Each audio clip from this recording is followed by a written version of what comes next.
Olá, cara aluno, seja muito bem-vindo a mais uma aula de processo penal. E antes de iniciarmos o nosso conteúdo da aula de hoje, eu gostaria de relembrá-lo que na última aula nós terminamos estudando algumas características do inquérito policial.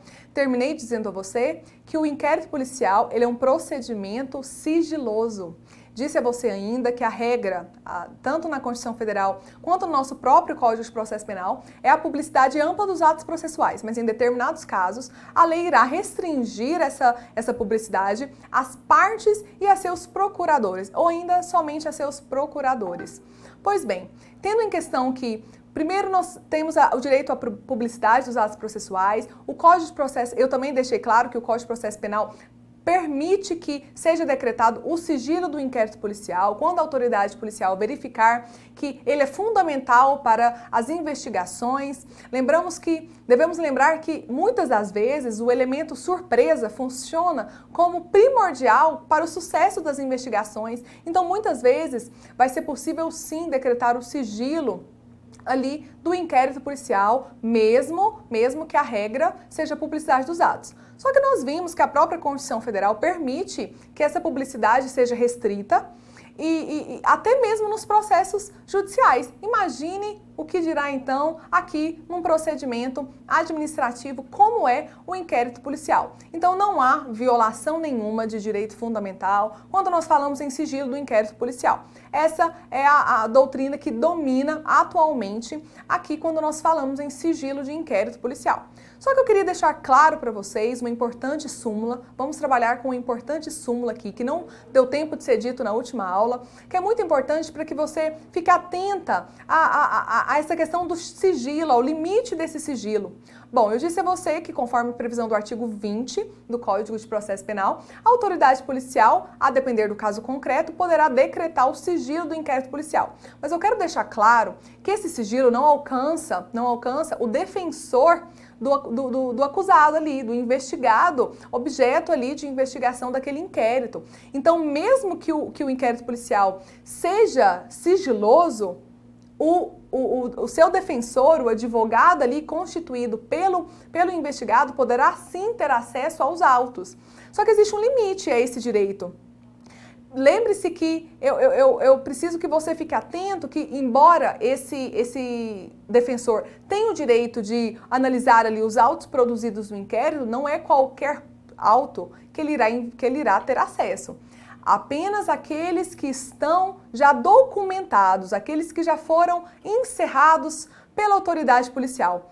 Ou seja, quando nós falamos em elementos que ainda estão sendo produzidos, ou seja, aquelas diligências que ainda não foram concluídas pelo delegado de polícia, aí nós não falamos que o advogado teria o direito a ter acesso. Inclusive, para resolver toda a questão que envolve esse direito de defesa, ou sigilo, uma vez que os estatutos processuais penais permitem o sigilo, só que, embora isso aconteça, o Estatuto do OAB prevê a liberdade ampla de ter acesso aos documentos. Então, para dirimir qualquer dúvida e qualquer discussão em torno desse assunto, o STF editou uma súmula vinculante de número 14 que eu quero te convidar para acompanhar e ler aqui junto comigo.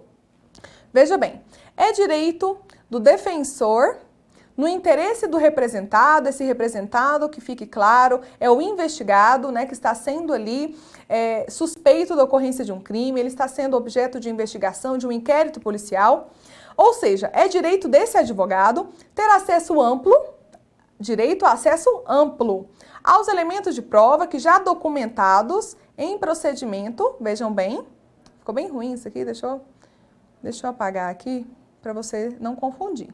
Então, já documentados em procedimento investigatório realizado por órgão com competência de polícia judiciária que digam respeito ao exercício do direito de defesa. A gente tem que lembrar, pessoal, que a própria Constituição Federal garante o direito à ampla defesa de qualquer investigado ou acusado da ocorrência de um crime.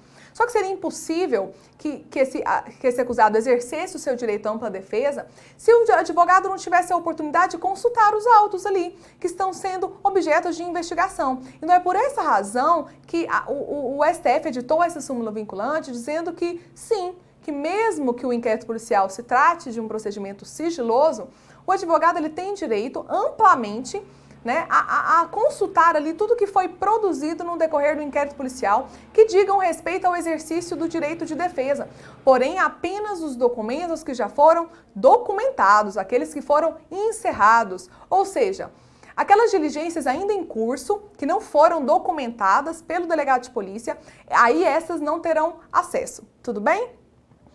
Próxima questão que eu gostaria de tratar com vocês, lembre-se que na última aula eu também mencionei ali rapidamente quais seriam as características do inquérito policial. Disse a você que uma das características é que ele é inquisitório, ele é um procedimento de natureza inquisitiva. Isso quer dizer que, nesse primeiro momento, nós não falamos em contraditório e ampla defesa, uma vez que não se trata de acusado, nós não falamos aqui em partes, estrito senso, como acontece lá no processo penal. Só que eu queria dizer a vocês que a Lei Anticrime, a Lei 13.964 de 2019, que entrou em vigor em janeiro de 2020, ela colocou um novo artigo, ela inseriu um novo artigo no nosso Código de Processo Penal, colocando uma exceção a esse princípio do contraditório aqui no inquérito policial.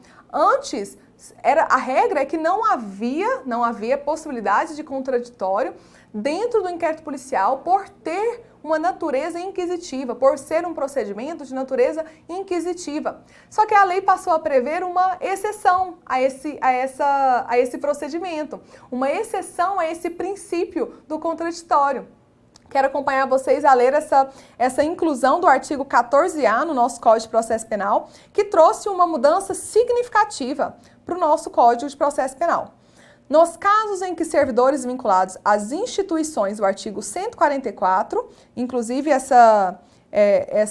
nós lemos ela, né, em uma das nossas últimas aulas, que é o artigo que trata dos órgãos de segurança pública, ou seja, nos casos em que algum servidor trabalhe nesses órgãos de segurança pública, eles passarem a ser como investigados em inquérito policial, inquéritos policiais militares e demais procedimentos extrajudiciais, cujo objeto for a investigação de fatos relacionados a uso letal praticados no exercício da profissão de forma consumada ou tentada, incluindo aquelas situações ali previstas no artigo 23 do Código Penal, o indiciado poderá constituir um defensor. Olha aqui, contraditório prévio, direito à ampla defesa, sendo que a regra aqui no inquérito policial nunca foi trabalhar com essa questão. Parágrafo 1º. Para os casos previstos aqui, né, que nós acabamos de ler, o investigado deverá ser citado do procedimento. Olha aqui, direito à informação.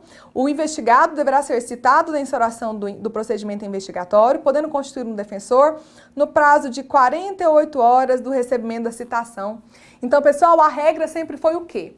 Por ser o inquérito policial um procedimento que tem como característica ser inquisitivo, né, por ser um procedimento inquisitivo, nós não falamos aqui em contraditório, nós não falamos em contraditório prévio. O que seria esse contraditório? Bom, toda pessoa que fosse objeto de investigação seria previamente comunicado, seria previamente citado para que ele apresentasse uma resposta ali àquela investigação, para que ela fizesse a sua defesa. Veja que não combina com a finalidade do inquérito policial.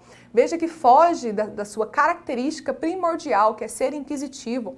Porém, é preciso deixar claro que você entenda que a Lei Anticrime trouxe essa alteração e incluiu o artigo 14A no nosso código, dizendo que o contraditório prévio, quando envolver, prestem bem atenção, quando envolver servidores que fazem parte dos órgãos de segurança pública, ou seja, um agente da Polícia Civil, um escrivão da Polícia Federal, ou até mesmo um policial militar, quando envolver algum servidor desses órgãos de segurança pública, eles serão previamente citados da investigação que está sendo levado ali a cargo da polícia judiciária. Então ele será comunicado para que ele apresente defesa em 48 horas, isso jamais era previsto. Então eu quero apresentar a vocês essa exceção ao princípio contraditório diferido, que é a regra aqui no inquérito policial.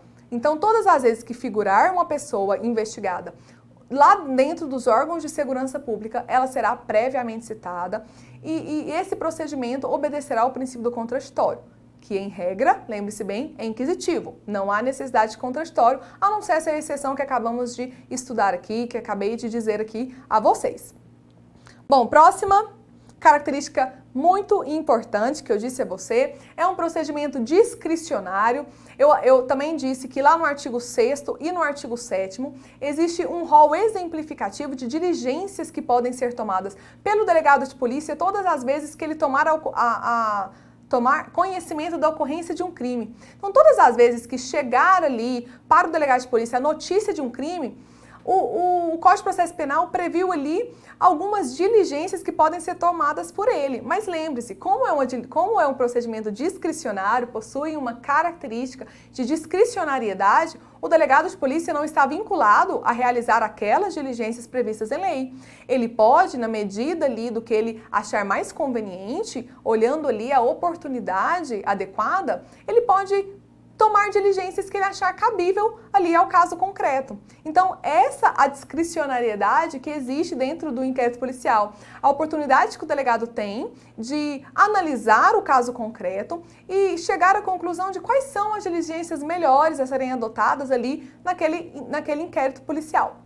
Vamos ler comigo, rapidamente, alguns exemplos, né, que o Código de Processo Penal previu, que o legislador previu no CPP, como diligências que podem ser adotadas quando acontecer a prática de uma infração penal. Então, logo que tiver conhecimento da prática de uma infração penal, a autoridade policial, aqui, embora esteja escrito deverá, fique atenta, ele não tem o dever de cumprir nada do que está escrito ali, ele poderá. Então, embora esteja escrito deverá, leia poderá, ok? Bom, vamos lá. Então, com base nisso, quais são as diligências que o delegado de polícia poderá fazer quando tiver o conhecimento da prática de uma infração penal? Bom, ele pode dirigir-se ao local, providenciando para que não se alterem o estado e a conservação das coisas, até a chegada dos peritos criminais. O que mais que ele pode fazer? Cara aluno, ele pode apreender os objetos que tiverem relação com o fato, após liberados pelos peritos criminais, por exemplo, a arma que serviu ali para a ocorrência de um homicídio. Outra coisa que ele pode fazer, ele pode colher todas as provas que servirem para o esclarecimento do fato e suas circunstâncias. Ele pode ainda ouvir o ofendido, é muito importante que logo no início, logo que aconteça a prática ali de um crime, ele ouça o ofendido, mas sempre de maneira muito cautelosa, uma vez que a vítima, nesse caso, tá? Ofendido, pessoal, nada mais é do que a vítima do crime. Então é preciso tomar cuidado, o delegado precisa tomar cuidado ao ali receber as declarações prestadas pelo ofendido, porque ele está ali no calor do momento da prática do crime, então ele precisa ter muita cautela ao ouvi-lo. Além disso, ele pode também ouvir o indiciado com observância no que for aplicável. Aqui, ó, esse capítulo aqui trata do interrogatório judicial, mas ele é aplicável aqui também quando nós falamos de interrogatório policial, que é aquele ouvido ali pelo delegado de polícia, devendo o respectivo termo ser assinado por duas testemunhas que lhe tenham ouvido a leitura. Além disso, ele pode também proceder a reconhecimento de pessoas e coisas e a acariações. Acariações é quando as pessoas ali, elas estão conflitando uma com as outras, ou seja, o acusado diz uma coisa, a vítima diz outra, então é colocado elas uma frente à outra para que veja quais são os pontos ali que elas estão entrando em conflito para que o delegado de polícia chegue a um acordo. Essas aqui são espécies de provas que nós iremos estudar nas aulas de provas. Além de tudo, ele pode determinar, se for o caso, que se proceda a exame de corpo de delito. E aqui eu peço a você um pouco mais de cautela, porque eu disse a você que, por ser um procedimento de natureza administrativa, o delegado de polícia ele não tem, como trata-se de um procedimento discricionário, ele não tem que seguir um rito muito exigente, trata-se de um rito flexível, o que quer dizer o quê, caro aluno? Que ele pode muito bem não realizar tudo isso aqui que está. Agora, quando nós falamos em exame de corpo de delito, naqueles casos em que o crime deixar vestígios, aí é fundamental que ele faça esse exame de delito, ele deverá, ele não poderá, ele deverá. Nesse caso, o delegado de polícia ele é obrigado a proceder o exame de corpo de delito.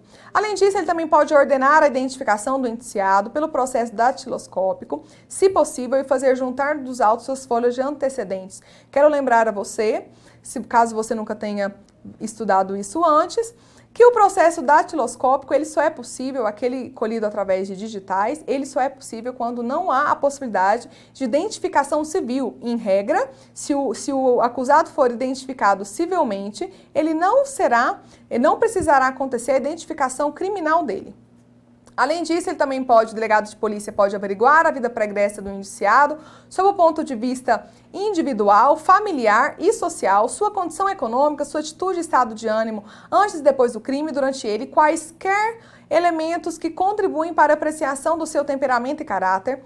Além disso, ele pode também colher informações sobre a existência de filhos, respectivas idades e se possui alguma deficiência e o nome e o contato de eventual responsável pelos cuidados do filho. Isso aqui é para que esse filho não fique desamparado, né? Uma vez que o pai se encontra preso. Além disso, o artigo 7º também nos diz que para verificar a possibilidade de haver a infração sido praticada de determinado modo, a autoridade ela poderá proceder à reprodução simulada dos fatos, desde que essa não contraria a moralidade ou ordem pública, ou seja, não é qualquer crime que cabe uma reprodução simulada dos fatos. Imagine só um crime que está sendo investigado do artigo 213, um crime de estupro, como que vai fazer a reprodução simulada dos fatos? Então, precisa observar bem, a autoridade policial precisa observar bem se essa simulação dos fatos não irá contrariar a moralidade e a ordem pública. Isso, pessoal, nada mais é do que um rol exemplificativo de providências, de diligências que podem ser tomadas pelo delegado de polícia quando ele verificar a ocorrência de um crime. Mas, como se trata de um procedimento discricionário, ele não precisa ficar vinculado a essas diligências, podendo, a depender do caso concreto, realizar outras diligências que ele entender cabível. Tudo bem? Bom, pessoal, vamos dar aqui, ó, outra coisa relacionada também às diligências. O próprio ofendido ou seu representante legal, vejam aqui no artigo 14 do CPP. E o indiciado, eles poderão requerer qualquer diligência que será realizada ou não a juiz da autoridade. Então, vejam, o ofendido, que é a vítima, ou ainda o seu representante legal, ou ainda o próprio indiciado, que é aquele que está sendo investigado ali no inquérito policial, eles poderão requerer alguma diligência. E aí o delegado irá verificar se é ou não o caso de realizá-las. Lembrando que quando se tratar de exame de corpo de delito, naqueles crimes em que deixam vestígio, o delegado de polícia não tem a discricionariedade de realizá-lo ou não. Ele é obrigado a realizar. Por previsão da própria lei. O próprio Código de Processo Penal deixa muito claro para nós que quando o crime deixar vestígio, é preciso a realização do exame de corpo de delito, não suprindo sequer a confissão do acusado. Bom, eu disse a vocês, lá na última aula, que o inquérito policial ele é um procedimento oficioso. O que isso quer dizer? Todas as vezes que a autoridade policial tomar conhecimento da ocorrência de um crime em que caiba ação penal pública, ele pode instaurar o procedimento de ofício. Olhem aqui comigo. Está previsto no artigo 5º, inciso 1, que nos crimes de ação pública o inquérito poderá ser iniciado de ofício pela própria autoridade policial. Quando nós falamos em inquérito que caiba ação penal pública que dependa de representação, aí, meus amigos, muito cuidado com isso, que ele não poderá ser sem ela iniciado. Então, é preciso colher a representação para aí sim poder iniciar ali o inquérito policial. E quando nós trabalhamos também com ação de natureza privada, fiquem calmos que nas próximas aulas nós iremos estudar também as espécies de ação penal e você saberá diferenciar a privada da pública. Nos crimes de ação privada, a autoridade policial somente poderá proceder a inquérito a requerimento de quem tenha qualidade para intentá-la, ou seja, da própria vítima. Então, nesses casos, tirando esses casos aqui, ação penal pública que depende de representação e ações em que caiba ação privada, né, os crimes que caibam ação privada, por exemplo, os crimes contra a honra, aí sim, o delegado de polícia ele não pode mandar instaurar o procedimento de ofício, mas todas as vezes que nós falamos em ação penal pública incondicionada, ou seja, aquela que não dependa de nenhum complemento, não depende da representação ali do ofendido, ele poderá ser iniciado de ofício pela própria autoridade policial. Então, olhem aqui, fiz um quadro aqui para vocês para ficar bem claro essa diferença. Procedimento oficioso, crime de ação penal pública, a atuação é de ofício. E quando nós falamos em crime de ação penal pública condicionada ou de iniciativa privada, fica condicionada à manifestação da vítima. Aí sim, se acontecer a representação ou nos casos de iniciativa privada, se a vítima manifestar o interesse, aí sim pode ser mandado instaurar o inquérito policial. Bom, também disse a vocês que outra característica muito importante mesmo, do inquérito policial é porque ele trata-se de um procedimento indisponível. Lembre-se, na última aula eu deixei isso bem claro. Trata-se de um procedimento indisponível. Pois bem, por que ele é indisponível? O artigo 17 do nosso Código de Processo Penal deixa claro que a autoridade policial não poderá mandar arquivar autos do inquérito. Isso quer dizer que mesmo que a autoridade policial, ao fim da sua investigação, conclua pela atipicidade do fato, ou seja, não trata de crime, ele está investigando algo que não é crime. Então, vejam bem que situação. No decorrer ali da investigação, ele percebe que não é crime que aconteceu ou que ele está investigando a pessoa errada. Mesmo nesses casos, que ele conclua pela atipicidade do crime ou que não se trata aquele investigado do suspeito ali da prática do crime, ele não poderá mandar arquivar os autos. O inquérito policial, ele deverá ser arquivado apenas pelo promotor de justiça. Daqui a pouco nós veremos isso quando trabalharmos de arquivamento.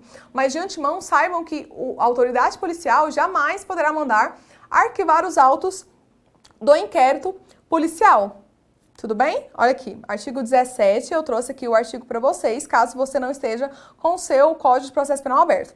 A autoridade policial não poderá mandar arquivar autos do inquérito. Então, uma das características muito importantes aí do nosso inquérito policial é justamente o quê? Ser indisponível. Ele é indisponível para a autoridade policial. Ela não pode mandar arquivar os autos do inquérito. Tudo bem? Outro artigo que eu quero aproveitar aqui para ler com vocês, olhem aqui. Artigo 5º, parágrafo 3º, também do nosso Código de Processo Penal. Qualquer pessoa do povo que tiver conhecimento da existência de infração penal em que caiba a ação pública, poderá verbalmente ou por escrito comunicá-la à autoridade policial e esta, verificada a procedência das informações, mandará instaurar um inquérito. Pessoal, como esse parágrafo aqui é importante, como nós estamos trabalhando com algo importante. Nós chamamos esse procedimento de VPI. Vocês verão muito isso.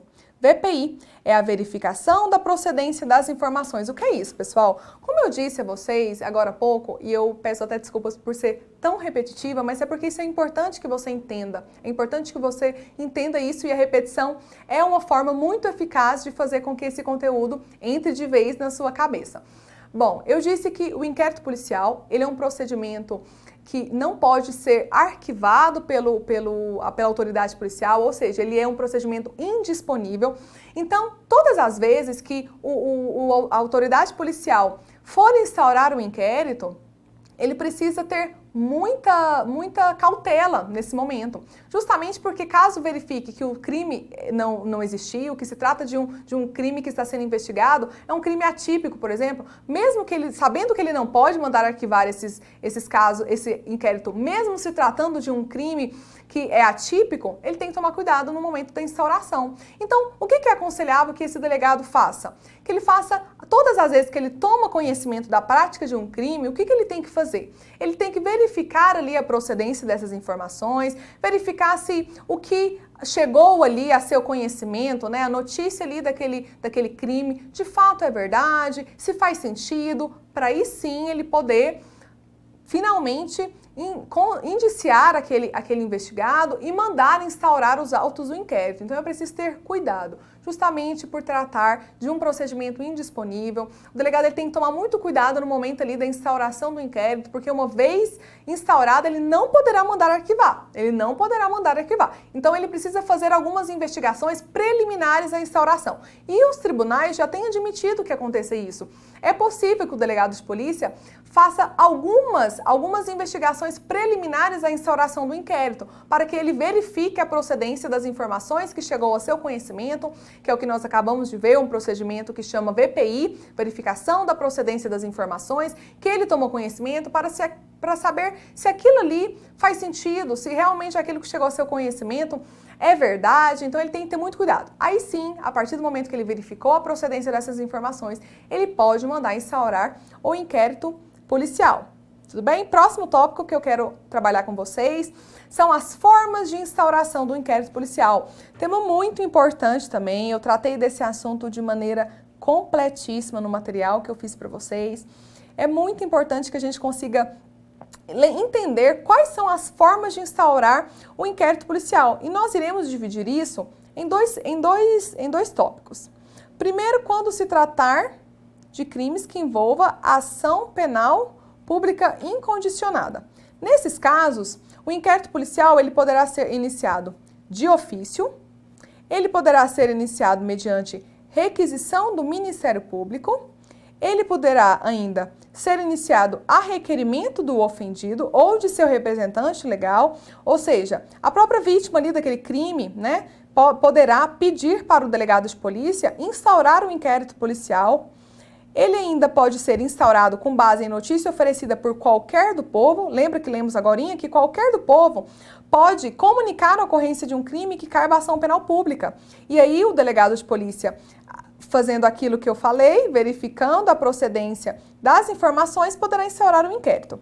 E além disso, uma outra forma de instauração do inquérito policial é através de um auto de prisão em flagrante. Naqueles casos em que alguém foi pego, né, em flagrante delito, ele é encaminhado à delegacia de polícia e a partir desse momento o próprio auto de prisão em flagrante servirá como peça inaugural da instauração do inquérito policial. Então essas são as formas, né, as 5 formas de se instaurar um inquérito policial naqueles casos de crime que caiba a ação penal pública incondicionada. Bom, outra forma de se instaurar o inquérito policial é quando envolve crimes de ação penal pública condicionada ou ainda os crimes de ação penal de iniciativa privada. Nesses casos, o delegado de polícia ele não pode instaurar aquele inquérito policial de ofício. Ele não pode. O que ele precisa guardar? Olha aqui, ele depende da representação, então a vítima, ela precisa representar. E essa representação, cara aluno, não é nada muito formal, é apenas a manifestação da vítima de que ela tem interesse, ela possui o interesse que aquele crime seja investigado. É só isso, não é nada, não existe nenhuma formalidade. A partir do momento que a vítima se manifesta o interesse de que aquele crime seja investigado, aquilo ali já serve como uma representação. Então é isso, existem crimes, né, e nós veremos isso quando trabalharmos com a ação penal, existem crimes em que caiba a ação pública. Se ela depender de representação, o inquérito policial não poderá sem ela ser iniciado. E nos crimes de ação privada, a autoridade policial somente poderá proceder a inquérito a requerimento de quem tem qualidade para intentá-la, ok? Essa é outra forma de também instaurar o inquérito policial. E como eu disse agorinha, vejam bem o que seria essa representação, não se preocupe. É nada mais do que a manifestação da vítima. Então, a vítima ela quer manifestar o seu interesse em que aquele crime seja investigado. E isso, pessoal, é uma condição de procedibilidade. O inquérito policial ele não pode nem ser iniciado sem haver essa representação. Lembrando mais uma vez que não se trata de um procedimento formal, tá? Essa representação ela pode ser dada de maneira informal, pode ser até verbal. A própria vítima procura uma delegacia de polícia, manifesta ali o seu interesse em ver aquele crime investigado e aí tudo bem, não tem problema, não precisa existir uma representação formal. O delegado de polícia já irá interpretar que aquela manifestação de interesse já é uma representação, tá certo?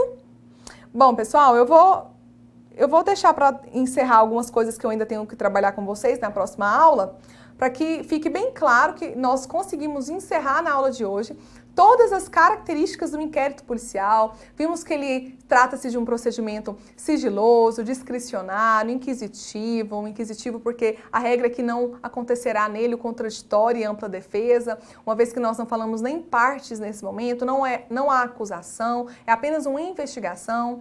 Nós também vimos que ele é um procedimento discricionário, ou seja, o delegado de polícia ele pode tomar as diligências que ele achar necessária ali no caso concreto. Então nós conseguimos exaurir todo o conteúdo quando nós falamos em características do inquérito. Então, eu peço que, mesmo assim, mesmo que tenhamos encerrado tudo que nós dissemos em relação às características, peço que você não deixe de ler todo o material que disponibilizamos para você aqui na área do aluno, e estude e foque nos estudos, e esteja comigo na próxima aula, que também será muito importante, eu espero você. Muito bom.